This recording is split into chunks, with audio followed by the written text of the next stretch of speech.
Hello বন্ধুরা, আজকের ভিডিওতে কিভাবে বাড়ির ছাদ বাগানে খুব সহজেই পুঁইশাক চাষ করা যায় তা আমি আপনাদেরকে দেখাবো। পুঁইশাক গ্রীষ্মকালীন সবজি। এখন অর্থাৎ মার্চ মাসে পুঁইশাকের বীজ বপন করার উপযুক্ত সময়। এই প্লাস্টিকের কন্টেনারে বা ঝুড়িতে আমি পুঁইশাকের বীজ বপন করব। 40% বাগানের মাটি, 40% গোবর সার এবং 20% বালি মিশিয়ে এই প্লাস্টিকের কন্টেনারের মাটি আমি প্রস্তুত করেছি। প্লাস্টিকের ঝুড়ির দুই প্রান্তে 3-4টি করে বীজ লাগিয়ে দেব।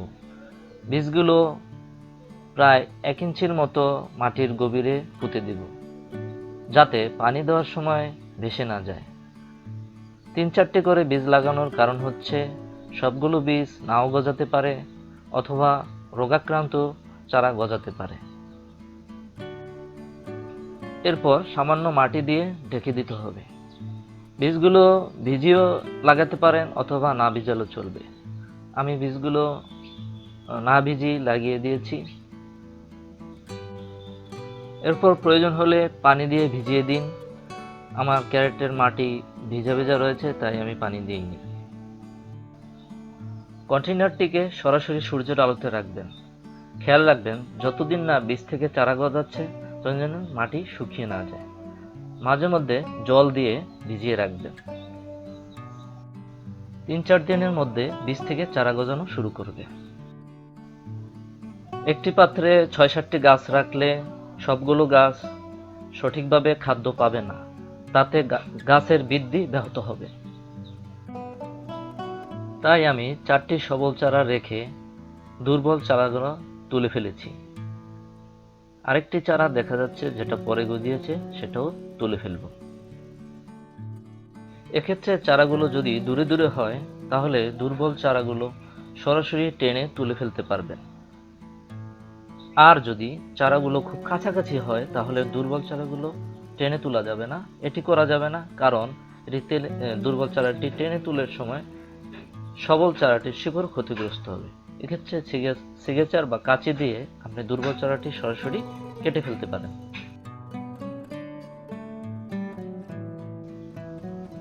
অনেক শাখা হয়েছে, গাছের গোড়ার দিকে এতগুলো শাখা রাখা ঠিক নয়। এতে গাছের গোড়ায় ঠিকমতো সূর্যের আলো পৌঁছতে পারে না, তাতে পোকামাকড় এবং ছত্রাকের আক্রমণ বেড়ে যাওয়ার সম্ভাবনা থাকে। আজকেই আমি কয়েকটি শাখা কেটে নেব।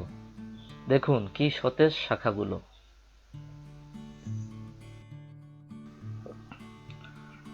তাহলে আপনারা দেখলেন পুঁইশাকের বীজ বপনের 1.5 থেকে 2 মাসের মধ্যে আপনারা রান্নার জন্য পুঁইশাক সংগ্রহ করতে পারবেন।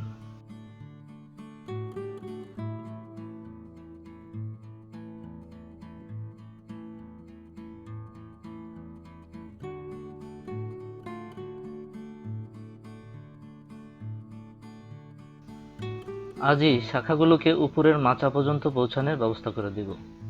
আর মাচা আমি পূর্বেই তৈরি করে দিয়েছি। শাখাগুলোকে সুতা দিয়ে বেঁধে দিতে হবে, যাতে বাতাসে পড়ে না যায়। মার্চ মাসে বীজ বপন করেছিলাম, এখন মে মাস। মাচার উপর শাখা ধীরে ধীরে ছড়িয়ে পড়ছে, কিন্তু পাতায় এক ধরনের রোগ দেখা দিয়েছে। এই রোগের কারণে পাতায় দাগ পড়ে ও পাতা ফুটো হয়ে যায়। পুঁইশাকের গুণগত মান ও বাজার মূল্য কমে যায়। এই রোগ পাতায় দাগ রোগ নামে পরিচিত।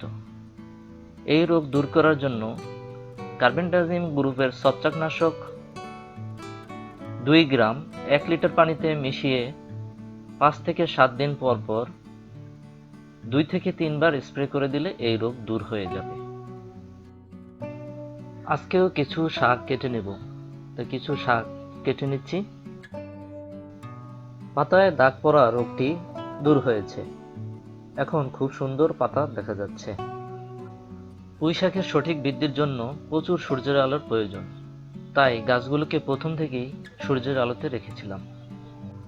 পুঁইশাকের জন্য সূর্যের আলোর পাশাপাশি প্রচুর পরিমাণে জল দরকার, তাই পাত্রের উপরিভাগের মাটি শুকিয়ে আসতে দেখলেই জল দেবেন।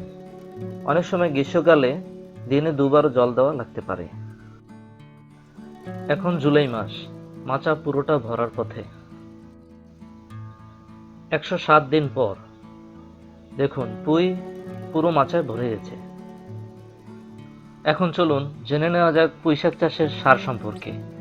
চারা গজানোর 1 মাস পর থেকে প্রতি সপ্তাহে একবার করে খোল পচানো জল দিয়ে যাবেন গাছে, আর প্রতি মাসে একবার করে গাছ প্রতি 1 মুঠো অর্গানিক কম্পোস্ট সার মাটিতে মিশিয়ে দিবেন।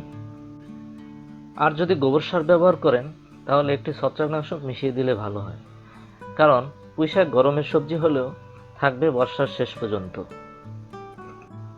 আজ এ পর্যন্তই। ভিডিওটি ভালো লাগলে লাইক করতে, শেয়ার করতে ভুলবেন না। আবারও দেখা হবে নতুন কোনো গার্ডেনিং টিপস নিয়ে। ভালো থাকবেন সবাই। আর যারা এই চ্যানেলে নতুন, প্লিজ সাবস্ক্রাইব দ্য চ্যানেল। নতুন নতুন ভিডিও নোটিফিকেশন পেতে পাশে থাকা বেল আইকনটিতে ক্লিক করুন।